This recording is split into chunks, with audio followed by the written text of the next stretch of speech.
नमस्कार, आप देख रहे हैं हेडलाइंस न्यूज। दिन भर की ताज़ा खबरों के लिए अभी सब्सक्राइब करें, साथ में बेल आइकन भी प्रेस कर लें। खबरों में आगे बढ़ने से पहले वीडियो को लाइक जरूर करें और अपने दोस्तों के साथ ज़्यादा से ज़्यादा शेयर करें। और आप किस राज्य शहर से न्यूज को देख रहे हैं, कमेंट में जरूर लिखें। पश्चिम बंगाल की सीएम ममता बनर्जी ने गुरुवार को बंगाल ग्लोब बिजनेस समिट के समापन कार्यक्रम को संबोधित किया। इस मौके पर उन्होंने बीजेपी का नाम लिए बिना निशाना साधा और कहा है कि वो किसी पर बुलडोजर नहीं चलाना चाहती, हम लोगों को बांटना नहीं चाहते। उन्होंने कहा कि हम लोगों को एक करना चाहते हैं, एकता ही हमारी ताकत है, हम तभी सांस्कृतिक रूप से बहुत समृद्ध हो पाएंगे। बंगाल के सीएम ने कहा है कि अगर आप आपस में बटे रहेंगे तो आप कभी आगे नहीं बढ़ पाएंगे। उन्होंने कहा है कि बंगाल में स्थिरता है या सुरक्षित है, इसे पूर्वोत्तर भारत का द्वार कहा जाता है। इससे पहले बंगाल ग्लोब बिजनेस समिट में ममता बनर्जी ने बताया कि समिट में 19 राजदूत समेत 42 देशों के 4300 पार्टिसिपेंट शामिल हुए, 137 एमओयू साइन हुए और उन्होंने बताया कि बिजनेस समिट में 3,42,375 करोड़ रुपए के निवेश प्रस्ताव मिले हैं। उत्तर प्रदेश की सत्ता में दोबारा वापसी करने के बाद अब योगी सरकार जल्द ही छात्राओं को स्कूटी देने वाली है। उच्च शिक्षा विभाग ने इसका प्रस्ताव तैयार कर लिया है। बता दें कि बीजेपी ने चुनाव से पहले संकल्प पत्र में छात्राओं को स्कूटी देने का ऐलान किया था। जी हां, आपको बता दें कि स्कूटी 12वीं पास मेधावी छात्रों को दी जाएगी। उच्च शिक्षा विभाग के 100 दिन के एक्शन प्लान में इस प्रस्ताव को शामिल किया गया। छात्राओं की संख्या के लिए जिलों से भी प्रस्ताव मांगा गया है। चुनाव से पहले प्रियंका गांधी ने भी कांग्रेस की सरकार बनने के बाद स्कूटी देने की घोषणा की थी। बीजेपी ने इसके बाद संकल्प पत्र में स्कूटी देने का वादा जोड़ा था। सिख धर्म के 9वें गुरु तेग बहादुर के 400वें प्रकाश पर्व के मौके पर प्रधानमंत्री नरेंद्र मोदी गुरुवार यानी कि 21 अप्रैल को लाल किले से देश को संबोधित करेंगे। इस अवसर पर प्रधानमंत्री नरेंद्र मोदी सिख गुरु तेग बहादुर की जयंती पर एक विशेष सिक्का और डाक टिकट भी जारी करेंगे। संस्कृति मंत्रालय के अनुसार प्रधानमंत्री नरेंद्र मोदी का यह संबोधन रात 9:15 पर लाल किले की प्राचीर जगह लॉन से शुरू होगा। इस दौरान कार्यक्रम में कई राज्यों के मुख्यमंत्री और प्रमुख सिख नेता शामिल होंगे। साथ ही इस मौके पर 400 रागी शब्द कीर्तन करेंगे। इस बीच प्रधानमंत्री के संबोधन कार्यक्रम को देखते हुए लाल किले की सुरक्षा व्यवस्था कड़ी कर दी गई है। राजस्थान कांग्रेस के नेता सचिन पायलट ने सोनिया गांधी से मुलाकात की। जी हां, आपको बता दें कि कुछ मीडिया रिपोर्ट में कहा जा रहा है कि सचिन पायलट ने राजस्थान का सीएम बनने की इच्छा जताई है। सूत्रों के हवाले कहा जा रहा है कि पायलट और सोनिया की इस मुलाकात में भविष्य में राज्य में पार्टी के अंदर सचिन पायलट की भूमिका क्या होगी, इस पर भी चर्चा हुई है, खासकर तब जब कांग्रेस अगले साल होने वाले विधानसभा चुनाव की तैयारी कर रही है। यहाँ आपको याद दिला दें कि सचिन पायलट ने अंतिम बार पार्टी में राजस्थान कांग्रेस प्रमुख और डिप्टी सीएम का पद संभाला था। हालांकि साल 2020 में उन्होंने ये दोनों पद गंवा दिए थे। पार्टी अध्यक्ष सोनिया गांधी से पायलट की हुई इस अहम मुलाकात के बाद कहा जा रहा है कि राजस्थान कांग्रेस में आगे पायलट की भूमिका क्या होगी। असंगठित क्षेत्र के कामगारों के लिए चलाई जा रही अटल पेंशन योजना के तहत कुल अंशधारकों की संख्या 2021 से 22 में 4 करोड़ को पार कर गई। ये जानकारी पेंशन कोष नियामक एवं विकास प्राधिकरण ने दी है। बता दें कि PFRDA के मुताबिक 2021 से 22 के दौरान 99 लाख से अधिक अटल पेंशन योजना खाते खोले गए, जिसके साथ मार्च 2022 के अंत तक इस योजना के तहत नामांकन करवाने वालों की संख्या 4.1 करोड़ हो गई। मार्च 2022 के अंत तक योजना के तहत हुए कुल नामांकन में से करीब 80% लोगों ने 1,000 रुपये की पेंशन योजना और 13% ने 5,000 रुपए की पेंशन योजना का चयन किया है। दिल्ली के मुख्यमंत्री और आम आदमी पार्टी के संयोजक अरविंद केजरीवाल ने दावा किया है कि प्रधानमंत्री नरेंद्र मोदी ने उन्हें ईमानदार मुख्यमंत्री का प्रमाण पत्र दिया है, क्योंकि केंद्रीय जांच ब्यूरो ने उनके आवास पर छापेमारी की थी और कुछ भी नहीं मिला था। दिल्ली और पंजाब में सरकार बनाने के बाद अब आम आदमी पार्टी की नजरें इस साल के अंत में होने वाले कर्नाटक विधानसभा चुनाव पर है। समाचार एजेंसी एएनआई के मुताबिक दिल्ली के सीएम अरविंद केजरीवाल ने गुरुवार को कहा, प्रधानमंत्री ने सीबीआई को मेरे आवास पर छापा मारा, अधिकारी मेरे बेडरूम में घुसे थे लेकिन उन्हें कुछ नहीं मिला। आखिरकार पीएम ने मुझे ईमानदार सीएम का प्रमाण पत्र दिया। हमारी ईमानदार सरकार है, हमने इसे दिल्ली और पंजाब में बनाया है, अब हम कर्नाटक में सरकार बनाएंगे।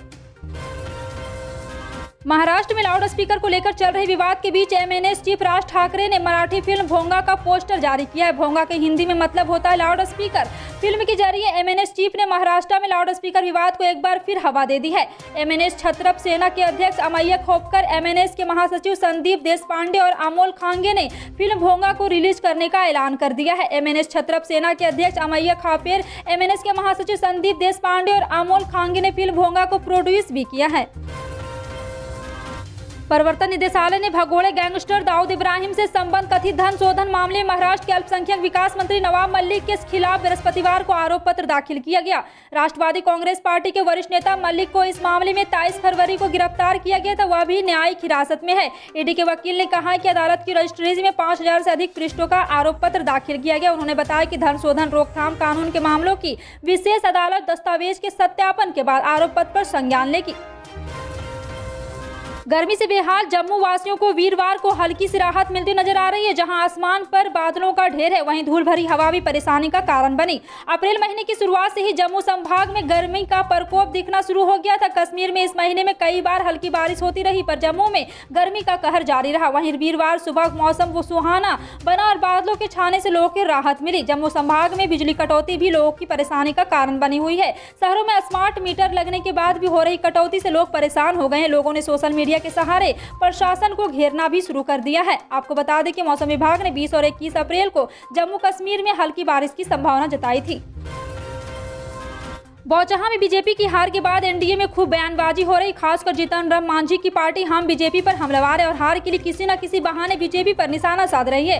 इससे पहले जब मुकेश साहनी की पार्टी में बीजेपी ने सर्जिकल स्ट्राइक की थी, तब जीतन राम मांझी को भी अपनी पार्टी में टूट का डर सता रहा था। लेकिन जब अब बीजेपी को बौचहा में हार हुई है, तब मांझी और उनकी पार्टी हमलावर और हार के लिए बीजेपी को जिम्मेदार ठहरा रही है। इसके साथ ही मांझी की पार्टी ने एनडीए में कोऑर्डिनेशन कमेटी बनाने की मांग की है।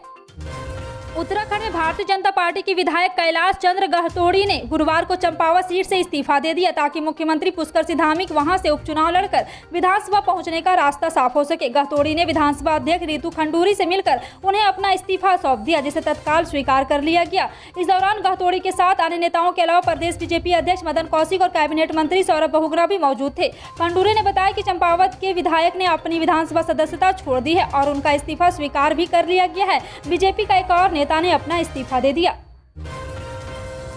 कांग्रेस नेता नवजोत सिंह सिद्धू ने पंजाब के मुख्यमंत्री भगवंत मान पर निशाना साधते हुए उन्हें रबर का गुड्डा करार दिया। सिद्धू ने विपक्ष के इस आरोप को सही ठहराया कि दिल्ली से आम आदमी पार्टी का नेतृत्व राज्य में सरकार चला रहा है। उन्होंने दावा किया है कि मान सरकार के आने के बाद पंजाब में कानून व्यवस्था में भारी गिरावट आई है और बीते एक महीने में 40 लोगों की हत्या हुई है। सिद्धू ने पूर्व विधायक नवजोत सिंह सीमा और यहाँ पे अश्विनी शेखरी के साथ पंजाब के राज्यपाल बनवारी लाल पुरोहित से चंडीगढ़ में मुलाकात की और राज्य की कानून व्यवस्था सहित विभिन्न मुद्दों को उठाया।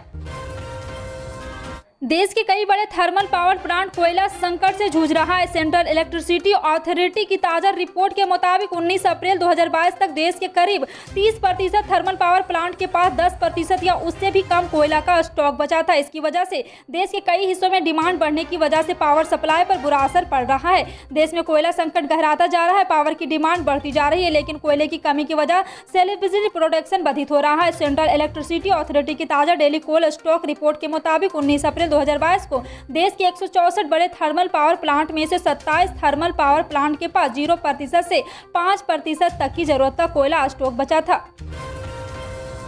रूस के राष्ट्रपति व्लादिमीर पुतिन ने गुरुवार को कहा है कि रूस ने मारियोपोल को आजाद करा लिया है। इससे पहले रूस के रक्षा मंत्री सर्गेई शोइगु ने बताया कि रूस ने बड़े अज़ोवस्टल स्टील प्लांट यूक्रेन का बंदरगाह शहर को अपने कब्जे में ले लिया है। अज़ोव सागर में स्थित मारियोपोल पर पूर्ण नियंत्रण रूस के लिए एक बड़ी रणनीति जीत करेगी।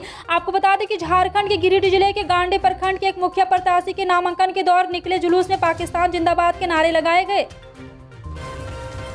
आरजेडी नेता तेजस्वी यादव ने गुरुवार को मोदी सरकार पर दिल्ली के जहांगीरपुरी और अन्य बीजेपी शासित राज्यों में एक विशेष समुदाय के घरों को ध्वस्त करने का आरोप लगाते हुए बुलडोजर संस्कृति की आलोचना की। तेजस्वी ने भारत में घुस आए चीन पर चुप्पी को लेकर बीजेपी पर भी हमला बोला। तेजस्वी ने कहा है कि चीन ने भारतीय क्षेत्र में 2 गांव बना लिए हैं, लेकिन केंद्र इसके बारे में 2 शब्द बोलने से डरता है, उन्हें ध्वस्त करने के बारे में भूल जाता है। क्या वे राष्ट्रीय हित, एकता और अखंडता और संविधान के बारे में चिंतित है या सिर्फ एक विशेष समुदाय पर बुलडोजर चला रहा है? तेजस्वी ने पूछा है कि अगर जहांगीरपुरी में अवैध निर्माण है तो सरकार के प्रशासन अब तक क्या कर रहे थे? पीएम किसान सम्मान निधि की अगली किस्त का लोग बड़ी ही बेसब्री से इंतजार कर रहे हैं। सभी उम्मीद लगाए बैठे हैं कि अब हमारे फोन में 2000 रुपए का मैसेज कब बोलेगा। सरकार 15 मई से पहले इस योजना की 11वीं किस्त खाते में डाल देगी। केंद्र सरकार ने ऑफिशियल तौर पर तो अभी पैसे डालने की तारीख का ऐलान नहीं किया है, लेकिन कुछ सूत्रों से मिली जानकारी के मुताबिक ये दावा किया जा रहा है। आपको बता दें कि यहाँ पे 10वीं किस्त का पैसा 1 जनवरी 2022 को किसानों के खाते में ट्रांसफर किया गया था। देश के करोड़ों किसानों के खाते में 2000 रुपए की किस्त ट्रांसफर की गई थी। गौरतलब है कि पीएम किसान योजना की 10वीं किस्त नए साल के मौके पर 1 जनवरी 2022 को जारी की गई थी। सरकारी तेल कंपनियों ने पेट्रोल डीजल के नए रेट जारी कर दिए हैं। आज भी दिल्ली, मुंबई सहित देश के चारों महानगरों और प्रमुख शहरों में तेल की कीमतों में कोई बदलाव नहीं किया है। पिछले दिनों 80 से 80 पैसे की बढ़ोतरी के बाद इधर कुछ दिनों से फ्यूल प्राइस स्थिर बना हुआ है। करीब 2 सप्ताह की कंपनियों ने तेल की कीमतों में कोई बदलाव नहीं किया है। दिल्ली में पेट्रोल अब भी 105.41 रुपये लीटर बिक रहा है, लेकिन डीलर्स का अनुमान है कि अगर कच्चे तेल का भाव जल्द नीचे नहीं आया तो पेट्रोल डीजल दोबारा महंगा हो सकता है। फिलहाल आपका इन सभी खबरों पर क्या कहना है, कमेंट सेक्शन में टाइप करके जरूर बताएं। पल पल की अपडेट जानने के लिए जुड़े रहें आप अपने हेडलाइंस न्यूज के साथ। मिलते हैं अगली बड़ी खबर में, तब तक के लिए जय हिंद।